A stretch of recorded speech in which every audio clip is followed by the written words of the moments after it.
பொண்ணு வர சொல்லலாமா? ஆமா அதுக்கு தானே மச்சான். பொண்ணு வர சொல்லுங்க. அதான் பெத்தவங்க நாங்க இருக்கோம்ல, உட்காருங்க. மாயண்ணே வந்திருக்காக, மாப்பிள்ள மொக்கச்சாமி வந்திருக்காக, மற்றும் நம் உறவினர்கள்லாம் வந்திருக்காக. வாமா மின்னல். மச்சான் என்னடா பொண்ணு நீங்க பாத்தீங்களா? நீ பாத்தியாடா? இல்லையே மச்சான், இல்லையே. மாப்பிள்ள பொண்ண சரியா பாக்கலையா? பொண்ண மறுபடியும் ஒரு தடவை வர சொல்றீங்களா? அப்படியா? மாயண்ணே வந்திருக்காக, மாப்பிள்ள மொக்கச்சாமி வந்திருக்காக, மற்றும் நம் உறவினர்கள்லாம் வந்திருக்காக. வாமா மின்னல்.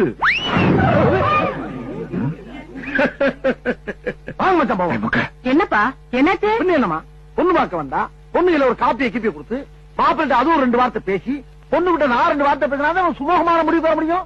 இந்த ஆள் என்னமா மின்னலுக்குறா, மின்னல் மாதிரி சரட்டுன்னு போகுது, அப்புறமா மின்னலுக்குறா மின்னல் மாதிரி பரட்டுன்னு போகுது. நாங்க என்ன ஓட்ட பந்தயமா பார்க்க வந்திருக்கோம்? பொண்ணுகிட்ட 2 வார்த்தை பேசணும்னு சொல்றாங்க. அப்படியா? அப்படித்தான். அம்மா மாயண்ணே வந்திருக்காக, மாப்பிள்ள மொக்கச்சாமி வந்திருக்காக, மற்றும் நம் உறவினர்கள்லாம் வந்திருக்காக. இரியா அதான் எல்லாம் வந்திருக்காங்கல்ல, அப்புறம் எதுக்கு எடுத்தாலும் கூலிக்கிட்டு இருக்க. முதல்ல பொண்ணை வர சொல்லியா? மாமா நின்